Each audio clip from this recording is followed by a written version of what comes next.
Assalamualaikum warahmatullahi wabarakatuh. Alhamdulillahirabbil alamin, nahmaduhu wa nasta'inuhu wa nastaghfiruh wa na'udzu billahi min syururi anfusina wa sayyiati a'malina, may yahdihillahu fala mudilla lahu wa may yudlil fala hadiya lahu. Asyhadu an la ilaha illallah wahdahu la syarika lahu wa asyhadu anna Muhammadan 'abduhu wa rasuluhu la nabiyya ba'dah. Allahumma shalli wa sallim wa barik ala nabiyyina wa maulana Muhammadin ibn Abdillah wa ala alihi wa ashabihi wa man tabi'ahum bi ihsanin ila yaumil qiyamah. Ma'asyiral muslimin, jamaah salat subuh Masjid Nurul Jannah yang mudah-mudahan karunia, rahmat serta maghfirah dari Allah terlimpah kepada kita senantiasa. Pada pagi hari ini kita insya Allah akan melanjutkan mengaji hadis-hadis hukum dalam kitab Bulughul Maram yang ditulis oleh Al-Imam Ibnu Hajar Al-Asqalani rahimahullah. Ibnu Hajar ini berasal dari Asqalan. Asqalan itu kalau sekarang itu namanya, orang menyebutnya Askelon dalam bahasa Latinnya atau bahasa non-Arabnya. Kalau kita hari-hari ini sering mendengar ada pertempuran terjadi di Askelon, itu adalah Asqalan, tempat lahirnya penyusun kitab Bulughul Maram ini, Ibnu Hajar Al-Asqalani. Imam Syafi'i itu juga disebutkan lahir di Gaza. Namun kadang-kadang dalam penulisan disebutkan beliau lahir di Askelon atau Asqalan, karena memang Gaza dengan Asqalan itu jaraknya tidak terlalu jauh dan mungkin saja dulu zaman itu tergolong dalam satu wilayah yang sama. Jadi menyebutnya seperti UI itu ada yang nyebut Jakarta, ada yang nyebut Depok. Nah, yang benar yang mana ya? Dua-duanya lah benar, karena udah berapa berbatasan. Nah, Imam Syafi'i itu kadang-kadang disebut lahir di Gaza, kadang-kadang lahir di Asqalan, sama dengan kelahirannya Ibnu Hajar Al-Asqalani. Nah, ma'asyiral muslimin yang dirahmati Allah Subhanahu wa taala, kita akan lanjut ke hadis yang nomor 48. Pada hadis yang terakhir yang kita bahas pada pertemuan sebelumnya adalah hadis yang membahas tentang larangan memplester atau mengkincing kuburan, larangan duduk-duduk di atasnya, dan larangan membangun bangunan di atas kuburan. Kita sudah bahas bagaimana para ulama mendudukkan hadis ini. Nah, pada pagi hari ini kita akan lanjut ke hadis yang nomor 48 ya. An Amir bin Rabi'ah radhiyallahu anhu, dari sahabat Amir bin Rabi'ah radhiyallahu anhu, semoga Allah meridhai beliau.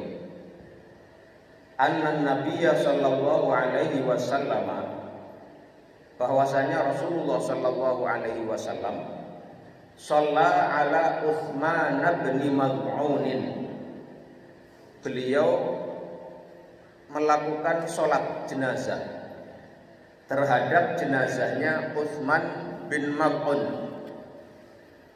Utsman bin Maz'un ini termasuk salah satu sahabat muhajirin yang awal-awal masuk Islam.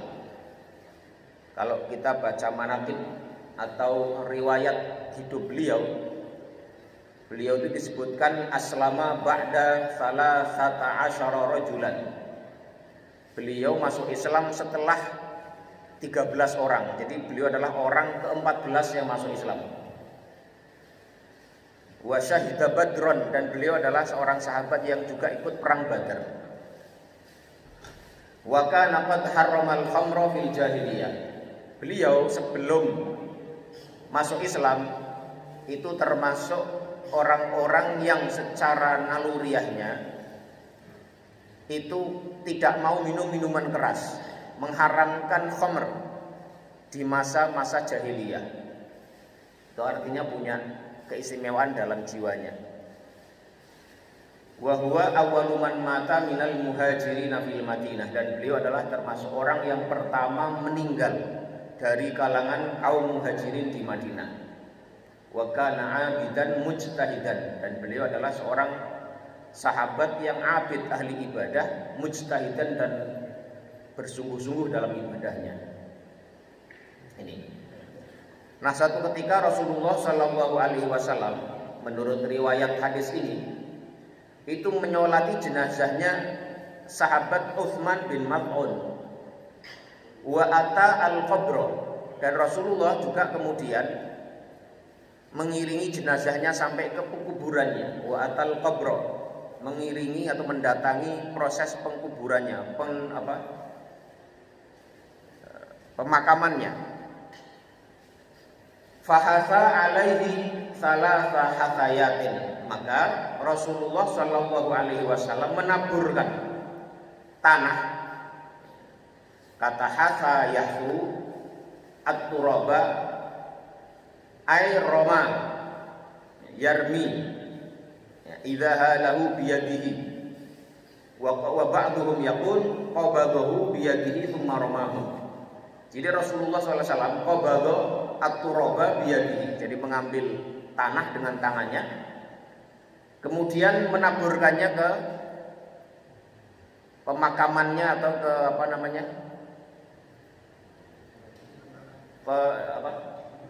gundukan tanah pengkuburannya sahabat Utsman bin Maz'un. Wa huwa qaimun, dan Rasulullah melakukannya itu beliau dalam keadaan berdiri.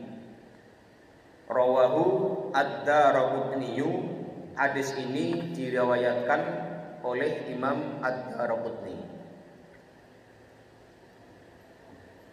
Nah, masyarul muslimin yang dirahmati Allah Subhanahu wa taala, hadis ini menjadi dalil disyariatkannya seseorang itu melakukan apa seperti yang diriwayatkan dilakukan Rasulullah tadi, yaitu kalau kita menghadiri pengkuburan atau pemakaman seseorang, kita mengambil tanah dengan tangan kita, qabadha, at-turaba qabdatan, mengambil tanah kemudian menaburkannya ke pemakamannya jenazah yang dikuburkan itu sebanyak 3 kali.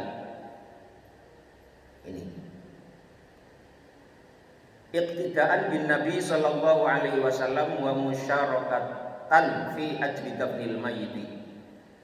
Tujuannya apa? Tujuannya adalah untuk mencontoh tindakan dan perilaku Rasulullah, sekaligus ikut serta dalam proses pemakaman.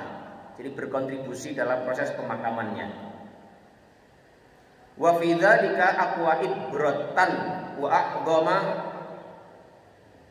tadakkurin, wa fi dzalika aqwa ibratin wa aqdama tadakkurin, wa fi dzalika aqwa ibratin wa aqdamu tadakkurin lil mauti wa ma'alil insani liman kana lahu qalbun. Dan ini juga lebih bisa memberikan ibrah dan pelajaran kepada orang yang terlibat dalam proses tadi, kepada kematian, dan mengenai apa kemana nanti orang itu akan berakhir perjalanan hidupnya. Wa qad qala aktsarul fuqaha'i bi istihbabil hadwi min turabil qabri ba'da sa'dil lahdi. Dan sebagian atau mayoritas para ulama, para fuqaha itu menyebutkan disukainya kita melakukan hal yang tadi, mengambil tanah kemudian melemparkannya, menaburkannya ke pengkuburan jenazah itu dilakukan ba'da sa'dil lahdi, setelah ditutupnya lahat. Jadi setelah di bawahnya itu ditutup lahatnya, kita bisa melakukannya itu, ya.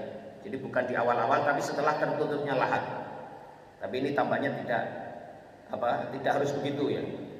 Apa argumentasi mereka? Istinadan lima warada fi hadzal babi minal ahadits. Karena bersandar dengan apa-apa yang disebutkan dalam tema ini dari beberapa hadis. Ini. Wa ra'au anna ba'daha yuqawwi ba'dan, dan mereka melihat bahwasanya sebagian satu hadis itu menguatkan yang lainnya. Ma'ama warada minal athari ani sahabati, sebagaimana pula ada beberapa riwayat asar dari para sahabat. Ini. Jadi sekali lagi hadis ini memiliki makna disyariatkannya kita melakukan tadi ya, mengambil tanah kemudian menaburkannya 3 kali ya, ngambil ditaburkan ngambil sebanyak 3 kali sebagaimana riwayat Rasulullah SAW dalam hadis ini. Hanya masalahnya ya, hadis ini itu oleh para ulama diperdebatkan mengenai keabsahan atau tingkat kesahihannya. Banyak di antara para ahli hadis yang menyebutkan hadis ini hadis dhaif.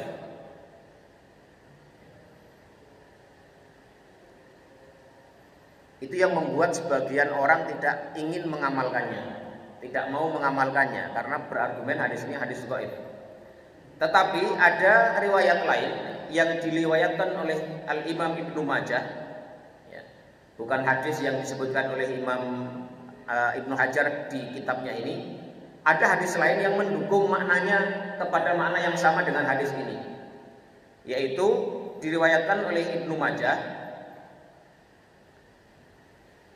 dari Abu Hurairah radhiyallahu anhu, anna Rasulullah sallallahu alaihi wasallam shalla ala janazatin. Bahwasanya Rasulullah sallallahu alaihi wasallam suatu ketika beliau menyolati jenazah. Tsumma ata qabrul mayyiti, kemudian beliau mendatangi pemakaman si jenazah tadi, fahatha alaihi min qibali ra'sihi thalathan. Maka beliau kemudian melakukan tadi, mengambil tanah dalam genggaman beliau, kemudian menaburkannya min qibali ra'sihi, ke arah kepalanya jenazah tadi, thalathan sebanyak 3 kali. Nah, hadis yang ini, yang riwayat Ibnu Majah ini, itu memiliki derajat yang lebih kuat. Hasanahu Ibnul Qattan, ya, Ibnul Qattan itu menyatakan hadis ini hadis hasan. Wa sahhahahu An-Nawawi, sementara Imam Nawawi wal Busiri itu mensahihkan hadis ini. Wa qala al-Hafidz, dan Al-Hafidz Ibnu Hajar dalam kitab yang lain ya, pengarang buku ini, tapi dalam kitab yang lain beliau mengomentari hadis itu isnaduhu zahiruhu sihah. Hadis ini zahirnya adalah hadis yang sahih. Dan beberapa ahli hadis yang datang belakangan seperti Al-Albani dan lain-lain mensahihkan hadis ini. Nah, ini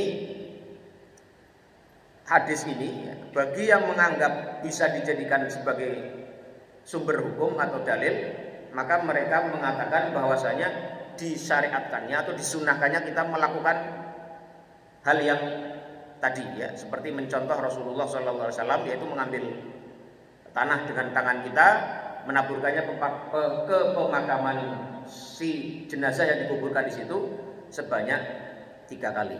Ini jadi kalau kita melihat ada yang melakukan itu ya memang ada dalilnya ya.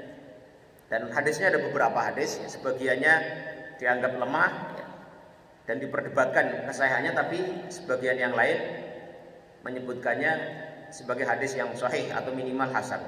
Ini ya, hadis yang ke-48. Kemudian hadis yang ke-49, an Utsman radhiyallahu anhu qala, dari sahabat Utsman radhiyallahu anhu qala, beliau mengatakan kana Rasulullah sallallahu alaihi wasallam, bahwasanya Rasulullah sallallahu alaihi wasallam idza faragha min dafnil mayyiti waqafa alaihi, bahwa Rasulullah SAW kalau menghadiri proses pemakaman jenazah dan setelah selesainya pemendaman atau penguburan mayit, beliau waqafa alaihi, beliau akan berdiri sejenak, berdiri alaihi, di atas ya, di dekat kuburan itu maksudnya ya. Waqala, dan beliau mengatakan istaghfiru li akhikum, mintalah ampunan, beristighfarlah kalian untuk saudara kalian itu. Jadi ini untuk menunjukkan adanya rasa persaudaraan antara satu mukmin dengan mukmin yang lainnya, antara satu muslim dengan muslim yang lainnya, meskipun tidak memiliki hubungan kekerabatan. Rasulullah mengatakan istaghfiru li akhikum, mintalah ampunan, beristighfarlah kalian untuk saudara kalian itu yang sudah dikuburkan itu. Wasalu lahu at-tathbita, dan mintalah kepada Allah lahu, bagi si jenazah itu, bagi si mayit itu, at-tathbita, keteguhan dan kemantapan dalam iman dan Islamnya. Fa innahu al-ana yus'alu, maka atau karena sesungguhnya si jenazah ini saat ini sedang ditanyai oleh para malaikat, sedang ditanya oleh para malaikat. Rawahu Abu Dawud, hadis ini diriwayatkan oleh Imam Abu Dawud. Wa sahhahahu al-Hakimu, dan disahihkan oleh Imam Al-Hakim. Ini ya, hadis yang menunjukkan disunnahkannya atau dianjurkannya agar kita itu sebagaimana dicontohkan oleh Rasulullah SAW, setelah pemakaman benar-benar selesai, setelah proses pengkuburan jenazah benar-benar selesai, kita disunnahkan untuk berdiri sejenak, ya, berdiri di situ, kemudian kita meminta ampunan kepada Allah Subhanahu wa taala, beristighfar, memintakan ampun untuk si jenazah yang dikuburkan di situ, dan mendoakan agar yang bersangkutan ini diberikan ketetapan iman, ya, keteguhan iman, at-tathbit, ya, dan keteguhan dalam menjawab pertanyaan para malaikat yang datang pada saat itu. Ini, misalnya dengan kalimat Allahumma ighfir lahu, ya, warhamhu wa'afihi wa'fu anhu, dan seterusnya dan seterusnya.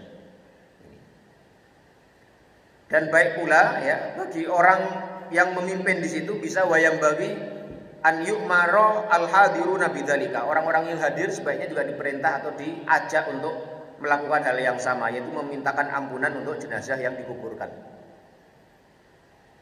Mengapa wal mayyitu fi tilkal hali ahwaju ila du'ai minhu qabla dafni? Karena mayit, ya, jenazah itu berada dalam situasi di mana dia sangat membutuhkan terhadap doa orang yang hidup. Saat-saat yang paling genting bagi seseorang itu ya itu ya. Kemarin kita waktu ngaji surat Maryam itu, ya,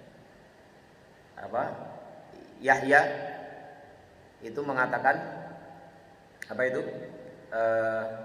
Wassalamun alayya yauma wulitu wa yauma amutu wa yauma ub'atsu hayya. Semoga Allah memberikan keselamatan, kedamaian kepadaku pada saat aku dilahirkan, saat aku mati, ya, mengalami proses kematian mulai sakaratul maut sampai tadi fitnah kuburnya, wa yauma ub'atsu hayya, dan hari di mana nanti aku dibangkitkan lagi. Jadi saat-saat kritis seseorang itu ya itu, tiga itu paling kritis. Makanya sangat penting bagi orang-orang yang hadir dalam proses pemakaman itu untuk mendoakan si mayit. Dan ini ada hadisnya.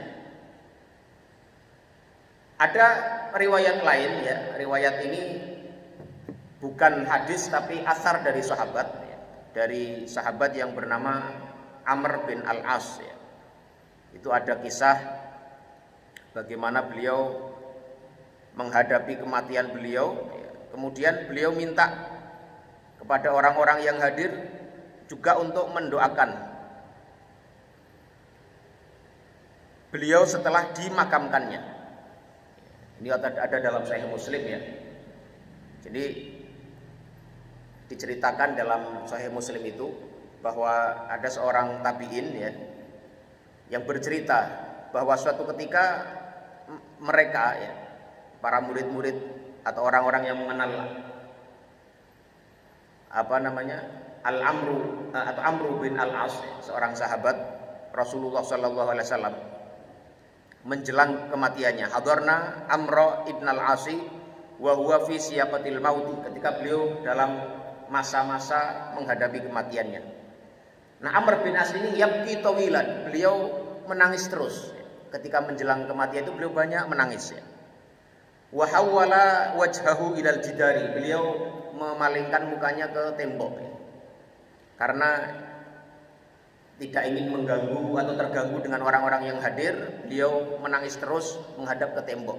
Ini seorang sahabat ini. Kita lihat pelajaran dari seorang sahabat bagaimana di masa-masa menjelang kematian beliau. Faja'ala ibnuhu yaqul, maka anaknya itu mengatakan kepada beliau, ini ada dalam Sahih Muslim ya. Ya abatah, wahai ayahandaku tersayang.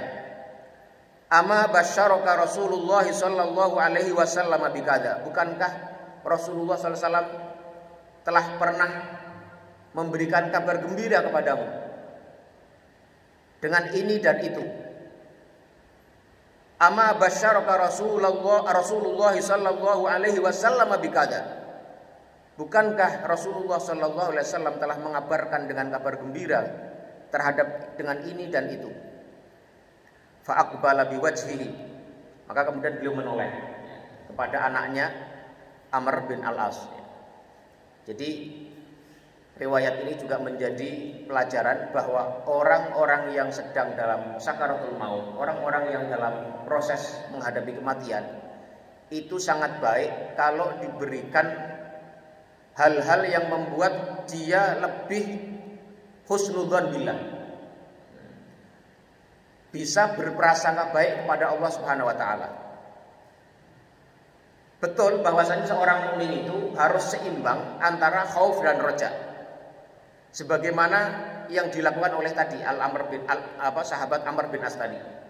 Beliau banyak menangis mengingat sesuatu yang beliau khawatirkan membuat celaka setelah kematian beliau. Itu wajar dialami oleh orang-orang yang menghadapi kematian.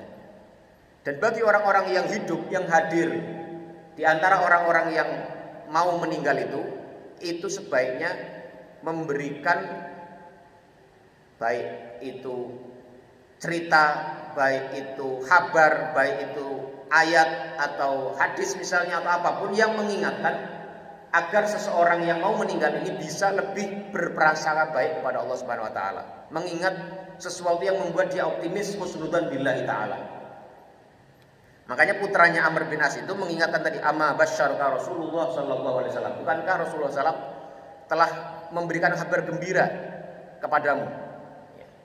Ya, banyak sekali kabar gembira yang Rasulullah kabarkan kepada para sahabatnya mengenai bagaimana nanti atau tentang sesuatu yang membuat seseorang itu optimis akan selamat di hari kiamat nanti. Nah, ketika diberitahu begitu, maka Amr bin As itu memalingkan wajahnya. Tadinya menghadap tembok, beliau memalingkan wajahnya menghadap ke putranya tadi. Kemudian beliau mengatakan ya, faqala inna afdhala ma nu'iddu syahadatu an la ilaha illallah. Sesungguhnya sebaik-baik apa yang kami persiapkan untuk menghadapi kematian itu adalah syahadatu alla ilaha illallah wa anna muhammadar rasulullah, yaitu syahadat ya. Syahadatain, syahadat bersaksi bahwasanya tidak ada Tuhan selain Allah dan sesungguhnya Nabi Muhammad adalah Rasulullah. Jadi ini perasaan keyakinan yang diyakini oleh sahabat Amr bin As itu begitu diingatkan seperti itu. Beliau mengatakan sesungguhnya yang terbaik yang sudah kita siapkan menghadapi kematian, menghadapi masa-masa seperti ini itu adalah syahadatu alla ilaha illallah wa anna muhammadar rasulullah. Tidak ada yang lainnya. Itu ya hal yang paling berguna saat kematian seseorang. Ini qad kuntu ala atbaqin salas. Sesungguhnya aku telah melewati 3 fase yang berbeda-beda. Yang pertama adalah laqad ra'aituni wa ma ahadun ashadda bughdhan li Rasulillah sallallahu alaihi wasallam minni. Fase pertama yang aku lalui adalah dulu di masa jahiliyah aku melihat diriku adalah orang yang tidak ada orang lain yang paling membenci terhadap Rasulullah sallallahu alaihi wasallam. Wala ahabba ilayya an akuna qad istamkantu minhu faqataltuhu. Dulu di masa jahiliyah aku juga adalah seorang yang tidak memiliki rasa suka kecuali aku suka untuk bisa mendapati Muhammad, mendapati Rasulullah sallallahu alaihi wasallam. Aku bisa menangkap atau mendapati beliau, faqataltuhu, maka aku akan membunuhnya. Jadi ini Amr bin As bercerita tentang masa lalunya di masa jahiliyah, di mana beliau saat itu sangat membenci Islam, sangat membenci Rasulullah. Bahkan beliau itu cita-citanya adalah bisa mendapati Rasulullah, kemudian faqataltuhu, maka aku akan membunuhnya. Falau muttu ala tilkal hali lakuntu min ahlin nar. Kalau seandainya saja aku dulu meninggal pada saat itu, lakuntu min ahlin nar, maka aku pasti akan menjadi ahli neraka. Ini ungkapan Amr bin As. Ya. Falamma ja'alallahu al-Islam fi qalbi ataitun nabiyya sallallahu alaihi wasallam. Maka kemudian ketika Allah menjadikan Islam itu ada di hatiku, ya, aku menjadi tertarik dengan Islam. Ataitun nabiyya sallallahu alaihi wasallam, aku mendatangi Rasulullah sallallahu alaihi wasallam. Faqultu, maka aku katakan, ubsut yaminaka fala ubayyika. Ya Rasulullah, beberkanlah tanganmu, maka aku akan membaiatmu. Fabasata yaminahu, maka Rasulullah kemudian membeberkan tangan kanannya. Qala faqabattu yadi, maka aku kemudian menahan, ya, menggenggamkan tanganku. Jadi menahan diri dulu, tidak mau membaiat Rasulullah. Qala, maka Rasulullah bertanya, malaka ya Amru, mengapa engkau melakukan demikian wahai Amru? Qala qultu, maka aku mengatakan, aradtu an ashtarita. Ya, Amr bin As mengatakan, ya, aku ingin membuat syarat ya Rasulullah. Maka Rasulullah menjawab, at-tashtaritu bimada? Apa yang engkau ingin bersyaratkan? Qultu, aku mengatakan, an yufaroli. Syaratnya ya Rasulullah, aku ini mau berbaiat kepada kamu asal aku dijamin diampuni atas dosa-dosaku di masa lalu. Maka Rasulullah SAW menjawab, ama alimta annal islama yahdimu ma kana qablahu. Tidakkah kamu tahu wahai Amr bin As, sesungguhnya Islam itu bisa menghapuskan, menghancurkan, menggugurkan semua dosa-dosa yang terjadi sebelumnya. Wa annal hajja yahdimu ma kana qablahu, dan sesungguhnya haji itu bisa menggugurkan, menghapuskan semua dosa-dosa yang datang sebelumnya. Jadi kedudukan haji itu hampir sama dengan Islamnya seseorang dari kekafirannya. Jadi kalau haji dilakukan sebaik-baiknya, sesempurna-sempurnanya, kemudian dapat haji mabrur, itu menggugurkan semua dosa yang sebelumnya. Wa ma kana ahadun ahabba ilayya min Rasulillah sallallahu alaihi wasallam wala ajalla fi aini minhu. Maka sejak saat itu kemudian Rasulullah SAW adalah menjadi orang yang paling aku cintai, kata Amr bin As. Dan tidak ada orang lain yang lebih agung di mataku, lebih aku kagumi, lebih aku banggakan selain Rasulullah Sallallahu Alaihi Wasallam. Walau su'iltu an asifahu ma ataqtu, kalau aku diminta untuk mensifati tentang bagaimana kagumku, kecintaanku pada Rasulullah, ma ataqtu, aku tidak akan mampu mengatakannya karena saking besarnya rasa cintaku kepada Rasulullah Sallallahu Alaihi Wasallam, rasa kekagumanku, pengagunganku kepada Rasulullah Sallallahu Alaihi Wasallam. Li'anni lam akun amla'u ainayya minhu walau muttu ala tilkal hali la rajautu an akuna min ahlil jannah. Dan kalau seandainya aku meninggal pada saat itu, maka aku sangat berharap sekali aku akan menjadi seorang ahli surga. Karena saat itu adalah saat-saat bersama Rasulullah, saat-saat di mana aku merasakan keimananku yang luar biasa. Kecintaanku pada Rasulullah sangat dahsyat, kekagumanku, kebanggaanku kepada Rasulullah juga sangat luar biasa. maka kalau seandainya aku mati pada saat itu, kata Amr bin As radhiyallahu anhu, aku sangat berharap saat itu aku pasti akan masuk surga. Ini. Tsumma walina asya'a ma adri ma halifiha.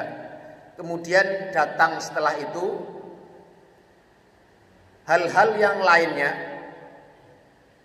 yang aku tidak tahu bagaimana yang terjadi denganku pada saat itu. Ya, kita ketahui sahabat Amr bin As ini setelah meninggalnya Rasulullah Sallallahu Alaihi Wasallam, kemudian beliau di zaman Umar, ya, beliau dijadikan sebagai wali kota kalau istilah kita, atau gubernurnya Mesir.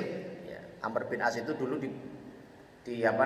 menjadi pimpinan pasukan yang menaklukkan Mesir, kemudian beliau dijadikan sebagai gubernurnya Mesir. Ya. Jadi tadi ada 3 marhalah atau 3 fase yang dialami oleh Amr bin As. Yang pertama masa jahiliyah, beliau menangisi itu, mengatakan kalau seandainya aku mati pada saat itu pasti aku masuk neraka. Fase yang kedua adalah fase di mana beliau bersama Rasulullah Sallallahu Alaihi Wasallam, di mana keimanan beliau, kecintaan beliau kepada Rasulullah, kekaguman beliau kepada Rasulullah sangat dahsyat sekali. Sampai-sampai beliau mengatakan kalau seandainya aku mati saat itu, aku sangat berharap sekali saat itu aku pasti masuk surga. Nah, yang ketiga ini adalah marhalah insyghali bi siyasatil hukm. Fase di mana beliau sibuk dengan urusan politik, yaitu beliau menjadi gubernur Mesir di zamannya Umar bin Khattab. Kemudian beliau berlanjut sampai masa setelahnya. Jadi beliau itu faqad kana waliyan ala Misra hina ftataha fi khilafati Umar radhiyallahu anhu wa waliya imrataha asyra sinin. Jadi beliau dulu adalah orang yang menaklukkan Mesir di zaman Umar, kemudian ditunjuk oleh Umar sebagai gubernur atau kepala daerah Mesir. Wa waliya imrataha asyra sinin, dan beliau menjadi amir, ya, atau menjadi memegang kekuasaan di Mesir itu sebanyak 10 tahun. Wa thalathata asyhurin, dan 3 bulan, 10 tahun 3 bulan. Arba'an min qibali Umar, 4 tahun pada masanya Umar, wa arba'an min qibali Utsman, dan 4 tahun berikutnya adalah di masa era kepemimpinan Utsman. Wa sanataini wa thalathata asyhurin, dan 2 tahun 3 bulan pada masa pemerintahan Muawiyah bin Abi Sufyan radhiyallahu anhum ajmain. Wastaraka ma'a Muawiyah fi harbi Ali radhiyallahu anhu, dan beliau ikut bersama Muawiyah ketika terjadi peperangan antara Muawiyah dengan Ali. Dan ini mungkin yang banyak ditangisi oleh Amr bin As. Jadi beliau di masa-masa akhirnya itu banyak menangis, ya, seperti tadi. Beliau mengingat masa lalu jahiliyahnya, mengingat masa-masa bersama Rasulullah, dan beliau mengingat masa-masa di mana beliau bergelut dengan dunia politik, ya, sebagai gubernur, dan kemudian juga masa-masa di mana beliau juga ikut bersama Muawiyah berperang melawan Ali radhiyallahu anhu majma'in. Semoga Allah memberikan keridhaan kepada semua, kepada Muawiyah, kepada Amr bin As, juga kepada Ali radhiyallahu anhu majma'in. Ya. Karena mereka semuanya para sahabat yang kalau dalam keyakinan ahlu sunnah mereka semuanya adalah udul. Mereka adalah orang-orang yang berintegritas, orang-orang yang memiliki kualitas keimanan yang luar biasa. Tidak boleh bagi kita mencela salah satu di antaranya. Jangan sampai kita terprovokasi oleh orang-orang yang kemudian bercerita tentang bagaimana para sahabat berperang satu dengan yang lainnya, kemudian mencela satu dari yang lainnya. Tidak boleh, ya. Para ulama ahlu sunnah itu memberikan batasan bahwa itu semua adalah bagian dari ijtihad mereka. Ya, kalau orang itu menjadi mujtahid, seorang itu beristihad, fa in asaba, kalau dia benar, falahu ajrani, maka dia dapat 2 pahala. Fa in ahta'a, kalau dia bersalah, falahu ajrun wahid, maka dia akan dapat 1 pahala. Jadi para sahabat yang berselisih itu, baik ketika Muawiyah berselisih dengan Ali, Ali berperang dengan Aisyah dalam perang Jamal, kemudian Zubair bin Awam juga melawan Ali, itu semua adalah min bab ijtihadatis sahabah, ijtihadnya para sahabat di situasi yang sulit sekali, di situasi yang sangat kisruh sekali saat itu. Akhirnya terjadi pertempuran para sahabat satu dengan yang lainnya. Maka ada satu kitab khusus dikarang oleh siapa itu namanya, kitabnya namanya Al-Awasim, Al-Qawasim minal Awasim ya.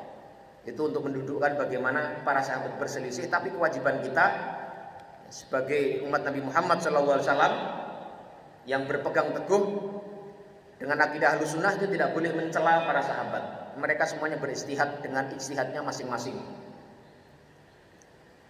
Itu ya. Nah, ini kembali kepada kisahnya Amr bin As. Beliau mengingat 3 fase kehidupan beliau tadi ya. Maka setelah itu ya, beliau berpesan. Ini yang ada kaitannya dengan hadis yang sedang kita baca ini.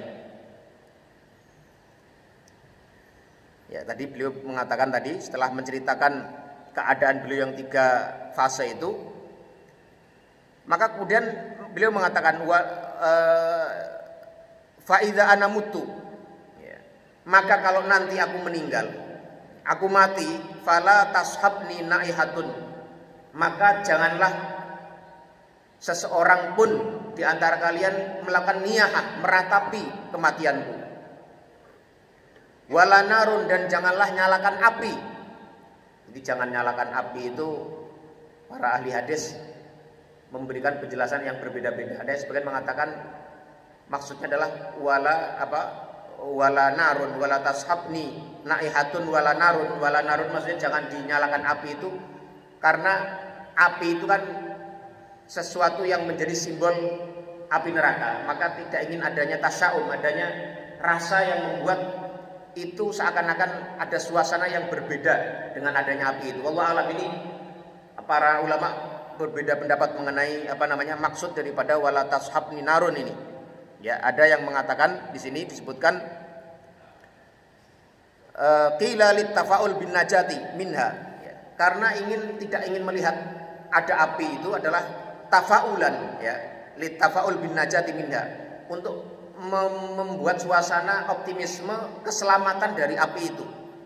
Wa karahatan li suhbatiha lil mayyiti, dan ketidaksukaannya atau tidak disukainya adanya api yang dinyalakan pada saat adanya seseorang yang sedang dalam kematian.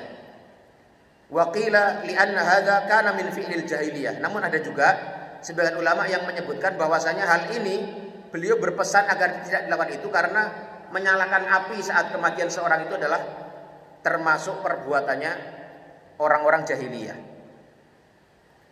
Atau ada yang menafsirkan yang lain lagi, au fu'ila ala wajhi buhuri wa ta'ali famuni adzalika, atau ada yang mengatakan juga menyalakan api saat kematian itu seakan-akan menunjukkan satu sikap kesombongan, ya, rasa at-ta'ali. Maka itu menjadi satu hal yang dilarang dan tidak diinginkan oleh oleh sahabat Amr bin Al-As ini. Kemudian beliau mengatakan, fa idza dafantumuni, maka kalau kalian sudah, ya, memakamkanku, sudah memendamku di dalam makam, fasunnu alayya turaba shannan, maka taburkanlah ke atas kuburanku itu dengan turab, ya, tanah. Ai subu alayya turaba qalilan. Ai maksudnya adalah menaburkan kepadaku, ya, ketika aku dimakamkan dengan tanah itu qalilan sedikit demi sedikit. Nah ini, kemudian hadis ini thummam kuthu haula qabri, kemudian berdiamlah kalian di sekitar kuburanku qadroma tunharu jazurun wa yuqsamu lahmuha, sekedar atau dalam batasan waktu kira-kira ketika 1 ekor unta itu dipotong, disembelih, dan kemudian dibagikan dagingnya. Ini. Hatta asta'nisa bikum, sehingga aku bisa merasa terhibur dengan keberadaan kalian. Wa anzura madza uraji'u bihi rusula rabbi, dan sampai aku melihat atau menunggu apa yang akan terjadi kepadaku bersama malaikat-malaikat yang diutus oleh Rabbku. Ya, maksudnya adalah datangnya malaikat yang mengajukan pertanyaan di kuburan. Ini. Nah, hadis ini menunjukkan pendapat daripada Amr bin Al-As selama apa atau sebanyak apa masa menunggunya seseorang itu di pekuburan. Jadi di antara diskusi yang dilakukan oleh para ulama terkait hadis tadi, hadis mengenai perintah agar kita mendoakan ampunan untuk jenazah yang baru dikuburkan dan memintakan kepada dia keteguhan dalam menghadapi pertanyaan para malaikat yang datang setelah itu. Itu berapa lama kita sebaiknya berdiri di situ? Nah, para ulama secara umum mengatakan walaisa lihadzat du'ai muddah muayyanah. Mereka berpandangan tidak ada batasan waktu yang khusus. Kalau bisanya sebentar, ya sudah lakukan sebentar saja. Yang penting berdoa selesai.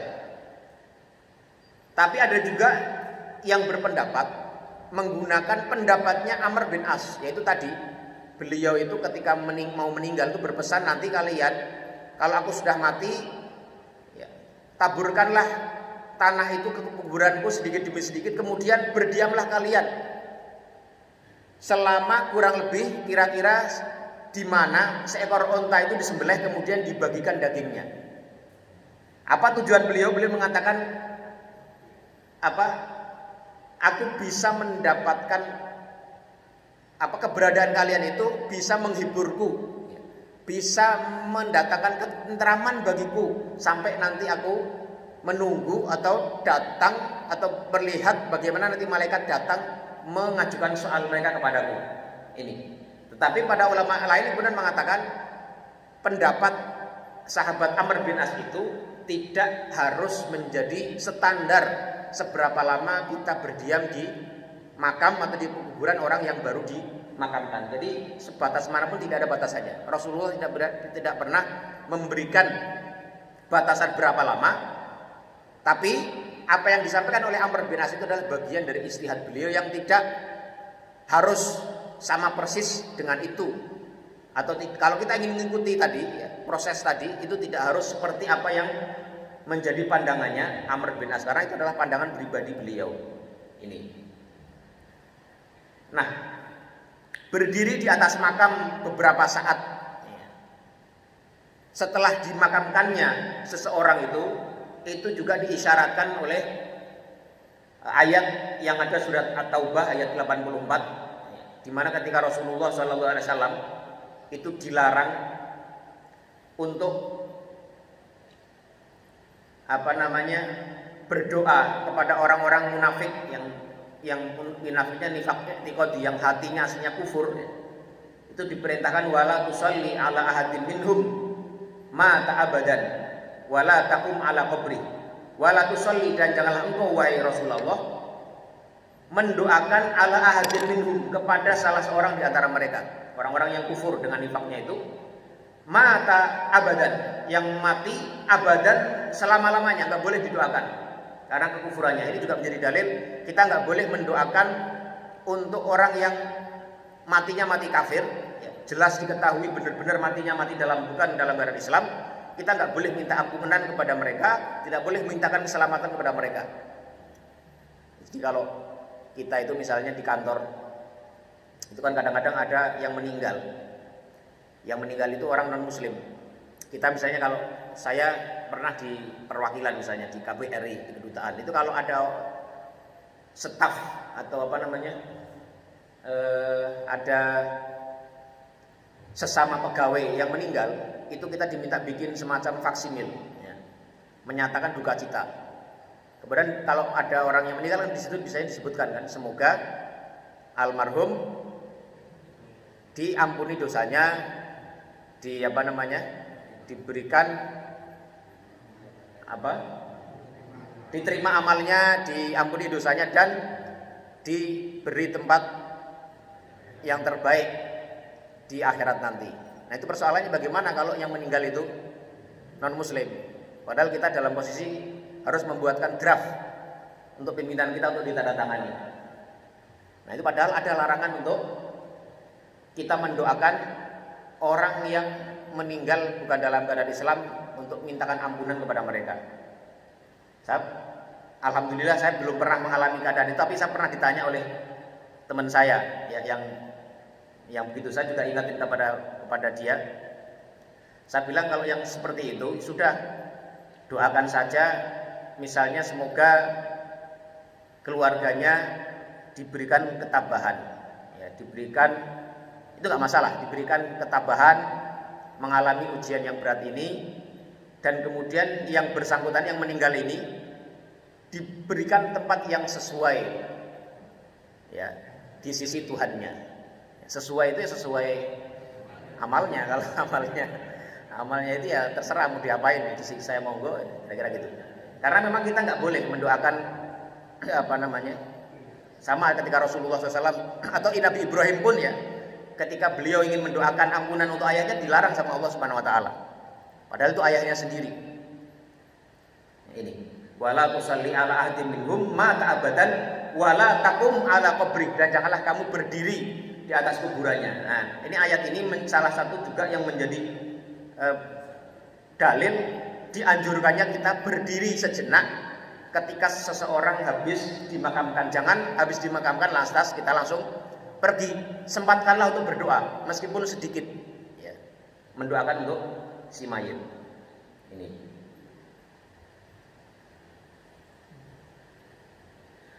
Nah, hadis ini juga menjadi dalil, ya, ala ikhbati su'alil mayyiti fi qabrihi an rabbihi wa dinihi wa nabiyhi. Hadis ini juga menjadi dalil adanya pertanyaan di kuburan, ya. Setelah seorang itu dikuburkan, itu pasti akan datang malaikat yang kemudian akan menanyakan tentang siapa Tuhannya, apa agamanya, dan siapa nabinya.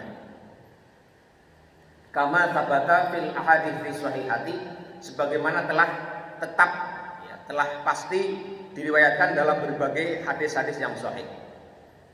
Was-sahihu anna su'ala amun lil mu'minin wal kafiri. Pendapat yang sahih bahwasanya pertanyaan di kuburan itu, pertanyaan di alam kubur itu adalah umum sifatnya, baik terhadap seorang mukmin maupun seorang yang kafir. Ya, ini sebagaimana firman Allah Ta'ala, yuthabbitullahu alladhina amanu bil qawli tsabiti fil hayatid dunya wa fil akhirah wa yudhillullahu dzalimin wa yaf'alullahu ma yasha. Maksud yuthabbitullahu alladhina amanu bil qawli tsabiti ini adalah Allah memberikan keteguhan kepada orang-orang yang beriman bil qawli tsabiti, dengan kalimat tauhid, ya.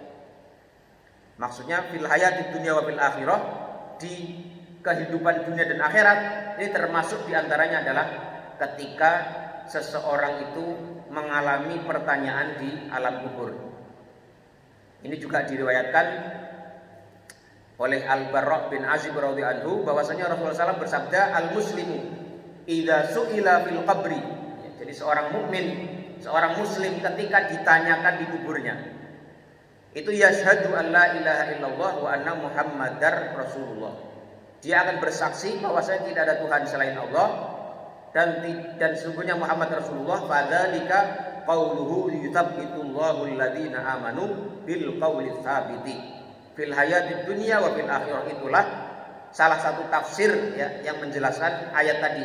Allah meneguhkan orang-orang yang beriman itu dengan perkataan yang teguh, yaitu syahadatu an la ilaha illallah wa anna muhammadan rasulullah. Ini. Kemudian ada riwayat lain juga yang menegaskan adanya pertanyaan di alam kubur. An Anasin radhiyallahu anhu, dari sahabat Anas radhiyallahu anhu, qala, beliau mengatakan, qala Nabi sallallahu alaihi wasallam, innal abda idza wudi'a fi qabrihi, seorang hamba itu sesungguhnya ketika diletakkan di kuburnya, sudah dimakamkan, wa tawalla anhu ashabu, orang-orang yang mengiringinya sudah kembali pulang, innahu la yasma'u qur'ani alihim, sesungguhnya dia mendengar detakan langkah kaki, ya, sandal-sandal orang yang mengingkarinya itu. Qala ya'tihi malakani wa yaqudani, dan seterusnya. Maka setelah itu datanglah dua malaikat yang akan datang ke tempat dia itu, kemudian mempertanyakan dengan pertanyaan-pertanyaan yang tadi. Ini. Kemudian hadis ini juga menjadi dalil, ya, ala annal mayyita yantafi'u bid-du'a'i wal istighfari. Hadis ini menjadi dalil bahwasanya mayit itu mengambil faedah, mengambil manfaat dengan doa dan istighfarnya orang yang hidup untuknya. Ini. Walau kana la yantafi'u bidzalika, kalau seandainya ada pandangan yang mengatakan bahwasanya si mayit ini tidak mengambil manfaat dengan doa atau istighfarnya orang yang meninggal tadi, lama kana fil amri bidu'ai wal istighfari lahu makna, maka tidak ada artinya perintah Rasulullah SAW untuk kita berdoa memintakan istighfar kepada orang-orang yang sudah meninggal. Waqad naqala an-Nawawi ijma'a ahli ilmi ala anna du'a lil amwat yanfa'uhum wa yasiluhum thawabuhu. Imam Nawawi itu menukil bahwasanya telah ijma' ya, para ulama bahwasanya doa kepada orang-orang yang meninggal itu yanfa'uhum, bermanfaat bagi mereka, wa yasiluhum thawabuhu, dan sampai pahalanya kepada mereka. Wa kadza naqala al-ijma'u Syekhul Islam Ibnu Taimiyah. Ibnu Taimiyah juga berpendapat yang sama, bahwa ada ijma' di antara para ulama mengenai manfaat yang bisa didapatkan oleh orang yang meninggal dari istighfarnya orang-orang yang masih hidup. Para ulama juga berdalil dengan ayat di surat Al-Hasyr ayat 10, walladzina ja'u mim ba'dihim yaquluna rabbana ighfir lana wa li ikhwanina alladzina sabaquna bil iman. Dan orang-orang yang datang setelah mereka mengatakan rabbana ighfir lana, Rabbana wahai Rabb kami, ighfir lana, ampunilah buat kami, wa li ikhwaninal ladzina sabaquna bil iman, dan kepada saudara-saudara kami yang telah mendahului kami dengan keimanan mereka. Dan juga ayat perintah wastaghfir lidzambika walil mu'minina wal mu'minat, dan beristighfarlah kamu lidzambika, ya, untuk ampunan atas dosa-dosa kamu, walil mu'minina wal mu'minati, dan untuk orang-orang mukmin dan orang-orang mukminat yang lainnya. Ini jadi mendoakan mayit, beristighfar untuk mayit itu bermanfaat untuk si mayit dan bermanfaat untuk yang mendoakan. Kan juga ada hadis lain itu kan. Jadi kita itu salah satu cara kita untuk mudah mendapatkan ampunan Allah Subhanahu wa taala itu adalah dengan memintakan ampun selain untuk diri kita sendiri, untuk orang-orang yang lain, baik yang masih hidup maupun yang sudah mati. Mengapa? Karena ada satu hadis, kalau seseorang itu berdoa untuk saudaranya yang muslim yang lain an dhahri ghaibin, dengan kondisi an dhahril ghaib, maksudnya dhahril ghaib itu adalah seseorang melakukan itu tidak diketahui orang yang dia doakan itu. Saya mendoakan Pak Ansori misalnya, dengan tanpa beliau tahu saya mendoakan beliau, itu maka akan datang malaikat yang mengatakan amin walaka mithluhu, semoga Allah mengijabahi, Allah mengabulkan, dan bagimu apa yang kamu mintakan untuk orang lain itu. Jadi kalau kita mendoakan lil mu'minina wal mu'minat, orang-orang yang mukmin dan mukminat mendapatkan ampunan, maka sebanyak itu pula doa yang akan kembali ke kita. Itu jadi salah satu cara kita bisa mendapatkan doanya malaikat, ya, dengan banyak ya kita banyak mendoakan untuk orang lain juga. Jadi ketika bilang Allahumma gfirli wali walidayya, ya tambahkan walil mu'minina wal mu'minat wal muslimin wal muslimat, seterusnya, Allah ya ini dan seterusnya. Itu bermanfaat untuk kita yang mendoakan maupun orang-orang yang kita doakan. Ada yang ingin ditanyakan atau menyampaikan pandangannya sebelum kita mau lanjut apa selesai? Hah? Mau nanya silakan.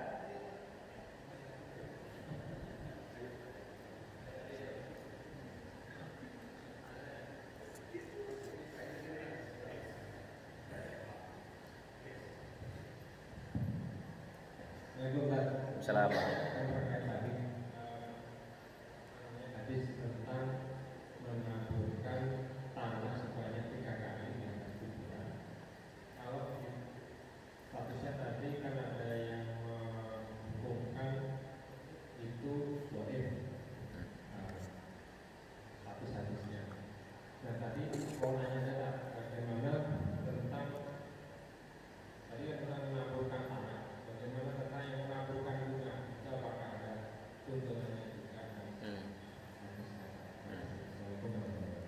Waalaikumsalam warahmatullahi wabarakatuh.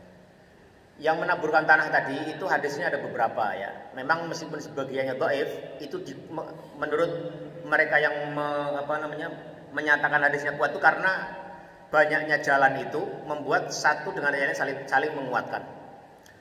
Ditambahkan lagi dengan pendapatnya Amr bin As tadi yang ada dalam Sahih Muslim. Beliau mengatakan fasunnu alayya at-turaba, dan taburkanlah tanah itu kepada makamku qalilan sedikit demi sedikitnya. Itu memperkuat hadis yang tadi. Jadi kalau boleh kita simpulkan, menaburkan tanah di kuburan itu pendapat yang lebih kuat insya Allah adalah pendapat yang membolehkannya atau menganjurkannya. Meskipun sebagian hadisnya adalah lemah, tapi ada juga hadis-hadis lain yang memperkuat hadis tadi. Mengenai menabur bunga, wallahu alam saya belum pernah tahu ada dalil yang menganjurkannya. Tapi itu juga tidak dilarang ya. Karena memang itu bab bukan bagian dari syariat yang harus kita yakini bahwa itu adalah bagian dari syariat. Jadi kalau kita melakukan sesuatu yang tidak ada hukumnya tapi tidak menjadi bagian dari proses ibadah, itu ya tidak apa-apa ya. Menaburkannya boleh. Saya belum tahu ya, saya tidak tahu ada dalil yang mendukung ataupun yang melarang. Ya, kalau keadaannya seperti itu, maka itu dikembalikan kepada hukum asalnya, bahwasanya al-asya ya, sesuatu itu dalam bab di luar ibadah itu hukum asalnya adalah dibolehkan. Ya, al-aslu fil muamalah, hukum asal dari segala sesuatu perbuatan perilaku yang terkait dengan muamalah manusia yang tidak terkait dengan ibadah mahdhah kepada Allah Subhanahu wa taala, aslinya adalah dibolehkan. Jadi mau menabur bunga, mau ngapain lagi misalnya di tradisi kita, nyiram air misalnya, atau apalagi misalnya di luar yang ibadah, itu menurut saya masih dibolehkan. Tidak ada larangan, tidak ada anjuran. Jadi mau menaburkan bunga ya monggo, minbab karena itu tradisi ya, tidak menjadi bagian dari agama. Tapi kita harus tahu bahwa itu bukan bagian agama. Kita melakukannya hanya sebatas melakukannya minbab al-adat ya, bagian dari kebiasaan seseorang. Bukan bab al-ibadat, bukan bab ibadah. Jadi itu dibolehkan. Wallahu a'lam bishawab. Ya. Ini langsung ke pertanyaan tadi dikatakan bahwa kalau kita mendoakan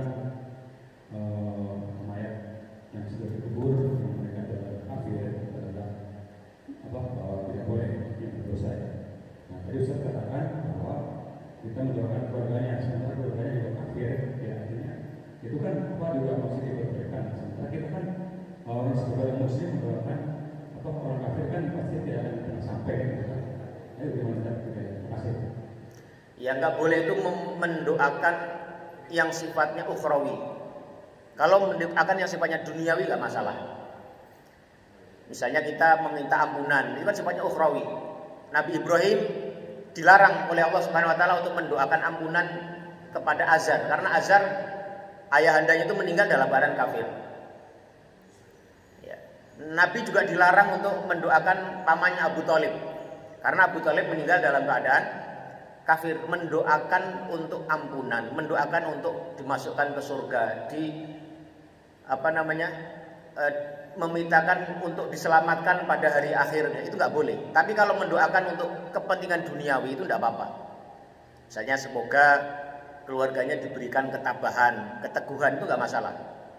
Karena sifatnya duniawi. Atau lebih bagus lagi kalau mendoakan untuk mendapat hidayah, nah itu nggak masalah. Karena justru itu membuat dia nanti selamat di akhirat asal dia mau masuk Islam, karena dia didoakan mendapatkan hidayah. Itu justru baik sekali. Ya, mendoakan seseorang yang belum meninggal untuk mendapatkan hidayah itu baik sekali. Itu makanya ada satu riwayat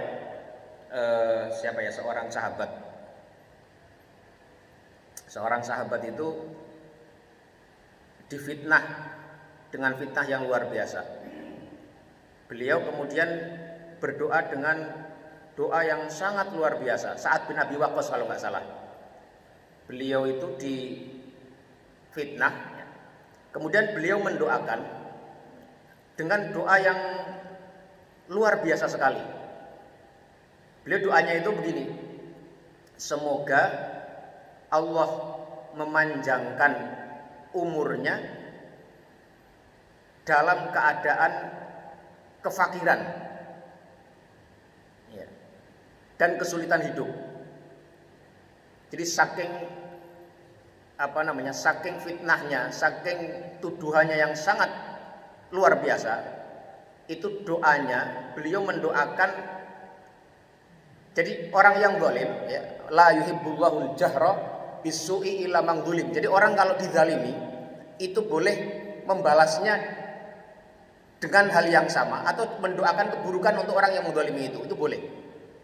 Ya, tapi kalau dia memberikan ampunan, memberikan maaf itu jauh lebih baik lagi. Tapi memberikan balasan dengan doa yang buruk kepada orang yang menzalimi itu boleh. Nah, di sini tadi saya ingin mengaitkan dengan mendoakan, bedanya mendoakan untuk dunia dan akhirat tadi ya. Kalau kita mendoakan seseorang yang muslim dengan kejelekan di dunia atau keburukan di dunia itu boleh.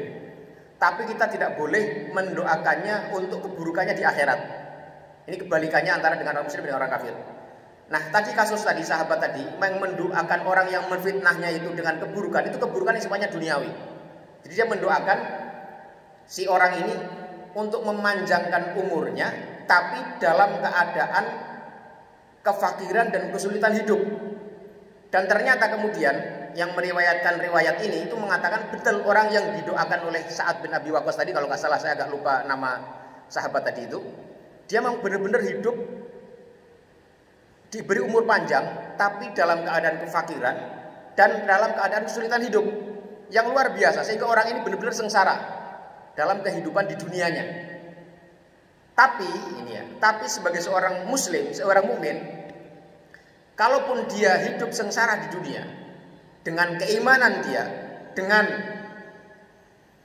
keislaman dia, itu mendatangkan faedah di akhiratnya nanti. Kita berkali-kali bilang, seseorang itu kalau di dunia ini mendapatkan kesulitan, mendapatkan masalah, mendapatkan musibah, selama dia meresponnya dengan baik, dengan i'tiqad yang sah ya, dengan ridho kepada takdir Allah, itu akan mendatangkan pahala di akhirat nanti. Jadi sahabat ini, sekali lagi kalau nggak salah Sa'ad bin Abi Waqqas ini mendoakan keburukan bagi dia, itu keburukan di dunia. Bagi Sa'ad bin Abi Waqqas, dia boleh mendoakan itu karena memang dia dizalimi dengan kezaliman yang luar biasa. La yuhibbullahul jahra bisu'i illa man zulim. Ya. Dan bagi orang yang didoakan tadi, dia terkena doanya yang makbul tadi, dari doanya Sa'ad bin Abi Waqqas tadi, dia mengalami kesulitan hidup di dunia, diberi umur panjang dalam keadaan yang sulit, kefakiran yang nyata, kesulitan hidup, pokoknya susah lah, sebagai balasan dari perbuatan kezaliman dia. Tapi bagi dia itu tadi, sebagai seorang mukmin, sebagai orang muslim, kesulitan yang dihadapi sepanjang hidup itu, bagi dia di akhirat nanti itu mendatangkan kebaikan selama dia terima dengan ridho atas qada dan qadar Allah Subhanahu wa taala.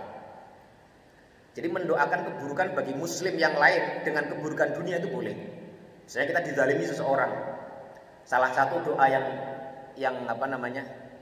yang dicontohkan Rasulullah itu adalah Allahumma kfinihi ma syi'ta. Jadi kalau kita dizalimi oleh orang, ya ada orang yang menfitnah kita, menuduh kita melakukan satu hal yang tidak kita lakukan sampai kita dalam posisi yang sangat sulit, itu salah satu doa yang boleh kita baca itu adalah Allahumma kfinihi ma syi'ta. Ya Allah, cukupkanlah aku darinya seperti yang Engkau kehendaki. Dan beberapa hari yang lalu saya ketemu seorang sahabat. Seorang sahabat ini saya meyakini beliau adalah orang yang soleh, orang yang baik dari perilaku sehari-hari yang saya ketahui dari dia. Dia cerita ke saya, ya, mengingatkan pada itu hadis itu, bahwasanya Rasulullah itu ketika Suraqah dulu ya mau menghunus pedang, mengejar beliau dan menghunus pedang untuk membunuh beliau itu, maka yang Rasulullah ucapkan adalah Allahumma kfinihi ma syi'ta. Ya Allah, cukupkanlah aku darinya sebagaimana yang Kau kehendaki. Dan teman saya ini, sahabat saya ini, itu dia mengatakan dalam berbagai keadaan ya, beliau menghadapi berbagai masalah sulit dalam proses beliau berada di perjalanan hidupnya. Ketika bekerja di satu tempat, dia bertemu dengan orang-orang yang tadi suka membuat fitnah, suka membuat tuduhan ya. Itu doa beliau ini apa? Allahumma kfinihi ma syi'ta. Sambil mengingat keburukan orang ini. Itu ternyata manjur sekali. Enggak berapa lama orang ini kemudian dibalas oleh Allah dengan keburukan yang luar biasa. Misalnya kejadiannya ini satu tempat ya. Orang ini bertugas di satu perwakilan di luar negeri. Dia harusnya pulang pada satu masa, udah beli tiket, udah beli udah mempersiapkan diri mau pulang ke Indonesia, sudah habis masa waktunya. Itu akhirnya dibalas sama Allah. Salah satu keluarganya kena COVID, sehingga tiketnya itu akhirnya hangus. Dia sudah harusnya pulang, masa tugas sudah selesai, akhirnya dia harus sewa hotel juga untuk menyambung masa hidup dia di situ karena masa tugasnya sudah tidak lagi dibiayai negara. Kemudian ketika mau pulang lagi ada masalah lagi. Jadi pokoknya dihukum benar sama Allah Subhanahu wa taala. Ini cerita teman saya bagaimana dahsyatnya doa Allahumma kfinihi ma syi'ta. Ya, ini salah satu doa yang diajarkan Rasulullah, dan kalau kita menghadapi situasi itu salah satu doa yang bisa kita gunakan. Kalau kita memberi maaf itu lebih baik ya, tapi kalau kita mau membalas orang yang menzalimi kita, kalau kezalimannya sudah sangat buruk, itu kita boleh mendoakan keburukan bagi dia. Nah, kembali ke persoalan tadi ya. Kalau kita mendoakan seorang mukmin yang lain itu tadi, kita tidak boleh mendoakan yang buruk bagi dia. Misalnya ya Allah laknat dia, atau siksa dia, itu nggak boleh, atau masukkanlah dia dalam neraka, itu nggak boleh. Tapi kalau kita mendoakan keburukan di dunia, itu boleh. Seperti tadi doanya Sa'ad bin Abi Waqqas tadi ya. Ya Allah, hukumlah orang ini dengan panjangkan umurnya, tapi dengan kefakiran, dengan kesulitan hidup sebagai hukuman atas perbuatan buruknya itu. Tapi sebaliknya kepada orang-orang yang kafir, orang-orang yang non-muslim, kita boleh mendoakannya untuk kebaikan yang di dunia. Misalnya kita mendoakan teman kita, kolega di kantor, dimanapun ya, semoga sukses menyertai Anda, itu gak masalah. Semoga Anda selalu sehat walafiat, itu gak masalah. Tapi kalau ya Allah ampunilah, semoga Allah mengampunimu, atau semoga engkau diselamatkan dari api neraka, itu gak boleh. Kecuali kita mendoakan semoga Allah memberimu hidayah, baru nanti kamu diselamatkan di akhiratnya, itu baru gak masalah. Apa? Dalam anti husnul khatimah semoga dapat hidayah nggak masalah ya. Dalam konteks itu semoga mendapatkan hidayah sehingga husnul khatimah nggak masalah. Kalau sudah meninggal dalam keadaan kafir, begitu dipastikan, itu nggak boleh kita menggunakan husnul khatimah, mendoakan. Tapi sebenarnya doa husnul khatimah kepada orang yang meninggal itu salah kaprah sebenarnya. Lah dong dia sudah meninggal kok. Semoga husnul khatimah. Lah wong sudah meninggal, husnul khatimahnya udah lewat. Ya kita nggak tahu husnul khatimah atau enggak. Jadi kalau orang meninggal itu sebaiknya kita tidak mengucapkan lagi semoga husnul khatimah. Semoga husnul khatimah itu kalau dia belum meninggal. Semoga nanti ketika dia meninggal itu husnul khatimah. Kalau husnul khatimah kan udah lewat, udah meninggal. Ya semoga Allah mengampuni, ya itu bagus, ya, mengampuni, memberikan keluangan di kuburnya, ya menyelamatkannya dari api neraka, masukkannya surga, itu pas. Tapi kalau semoga diberikan husnul khatimah lalu sudah lewat, ya.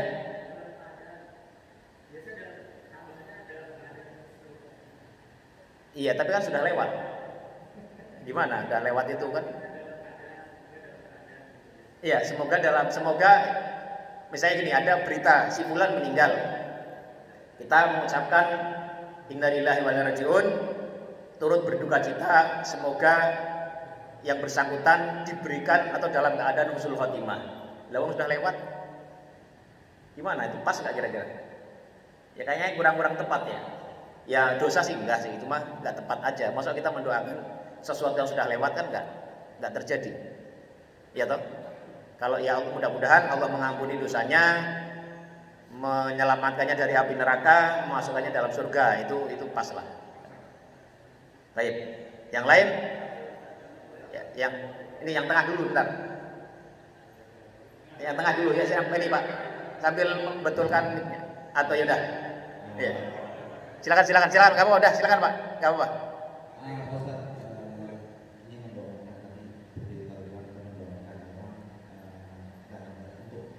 susah hidupnya sampai akhirnya.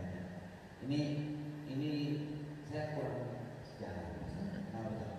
Kalau kita mempunyai niat kebencian sama seseorang, itu kebencian itu akan terus tersimpan dalam hati kita. Ya kalau ini kita istilahnya kita boleh kalau misalnya berubah, itu kita itu istilahnya jalan kita sendiri nanti akan tersulit. Kenapa? Karena kita mendoakan orang itu supaya apa ya? Semoga Allah memberikan kesulitan hidupnya. Meskipun dia Islam, atau Muslimnya, itu khawatirnya kita sendiri akan tersulit. Kenapa nggak kita dibalikkan aja? Semoga orang itu mendapat kemuliaan, sehingga kita sendiri akan dimuliakan gitu maksudnya. Terus kedua masalah tadi kita doakan juga nih. Kalau masalah asal usul doa kunut itu kalau dikatakan karena dibunuhnya para sahabat sekitar 99 orang dibunuh secara zalim karena secara sama kaum Bani ya ada kaum yang sengaja membunuh akhirnya membunuh semua para sahabat sehingga Rasulullah kan jadi dalam 40 hari itu berdoa supaya dibakar ajab seperti ajabnya selama 40 hari yang keringnya itu Nabi yang Mesir Nabi Allah yang mendoakan supaya diberikan kekeringan selama 40 hari atau 1 tahun. Itu kan akhirnya ditentukan oleh Allah maksudnya untuk mengajak atau untuk itu kan adalah hak mutlak Allah, bukan hak manusia. Makanya doa kunut itu diijabah langsung Allah maksudnya untuk istilahnya tadi ya Ustaz. Jadi istilahnya hak Allah lah untuk mengajak atau sebagainya, bukan hak manusia untuk kita. Itu makanya sebab awal turunnya doa kita tadi Ustaz. Itu aja saya kira Ustaz. Iya Pak. Itu kalau yang pertama mengenai bolehnya seseorang membalas keburukan orang lain. Jadi sekali lagi itu ayatnya juga jelas, la yuhibbullahu al-jahra bisu'i minal qawli illa man zulim itu salah satu dalil yang kuat sekali yang membolehkan seorang itu membalas keburukan orang yang berbuat aniaya atau kezaliman kepada kita. Itu para ulama yang setahu saya tidak ada perbedaan di situ. Ya, boleh kita membalas dengan keburukan dan boleh juga kita membalasnya dengan doa tadi, dengan doa keburukan kepada orang yang berbuat zalim kepada kita. Tetapi wa in ta'fu wa tasfahu, ya, kalau kita memberikan maaf itu lebih baik lagi. Setahu saya yang saya pelajari dan yakin betul bahwasanya demikian, tidak ada larangan atau para ulama sepakat bolehnya kita membalas keburukan orang yang berbuat aniaya.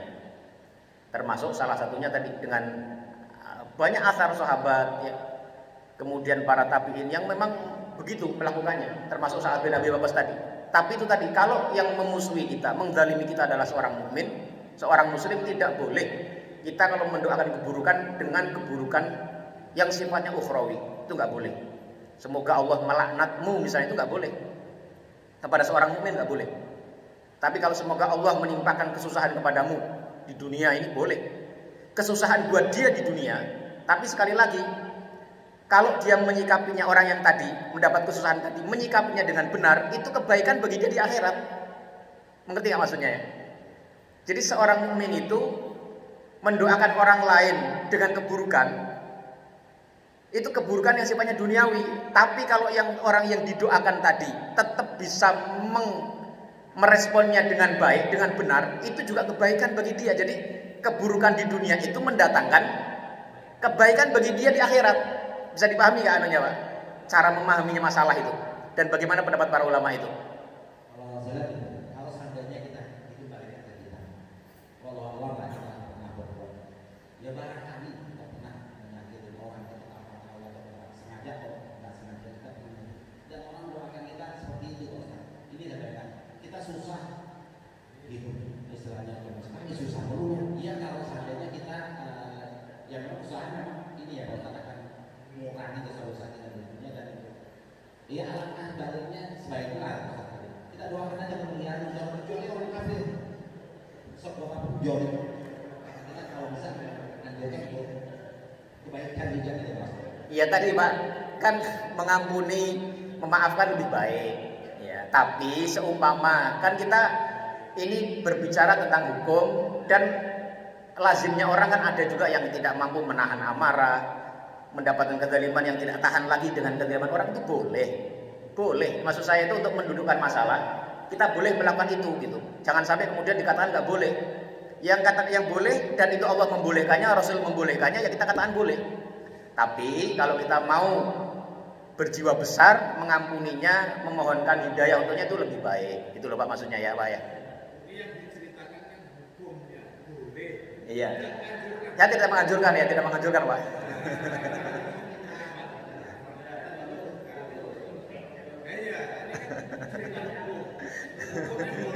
tapi berarti Pak Ansori memiliki keluangan hati yang luar biasa ya, karena beliau tidak mau yang seperti itu. Ya, jelas Pak ya. Jelas ya. Ya, silakan Pak Joko.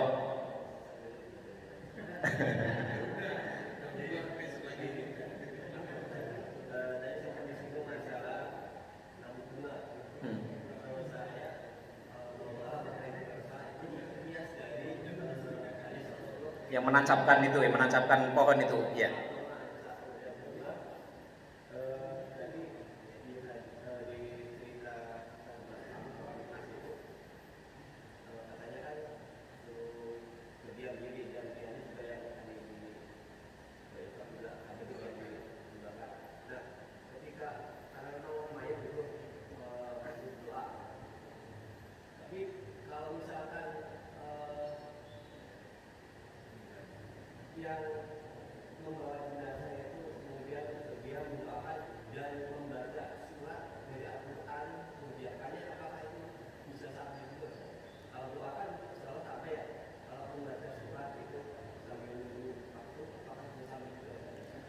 Ya, yang pertama mengenai mengkiaskan menabur bunga dengan apa yang dilakukan Rasulullah SAW, menancapkan batang pohon yang masih basah ya, pelepah ya, itu belum mengatakan semoga Allah akan meringankan atau memberikan ketentraman pada penghuni kubur ini sampai ini kering ya.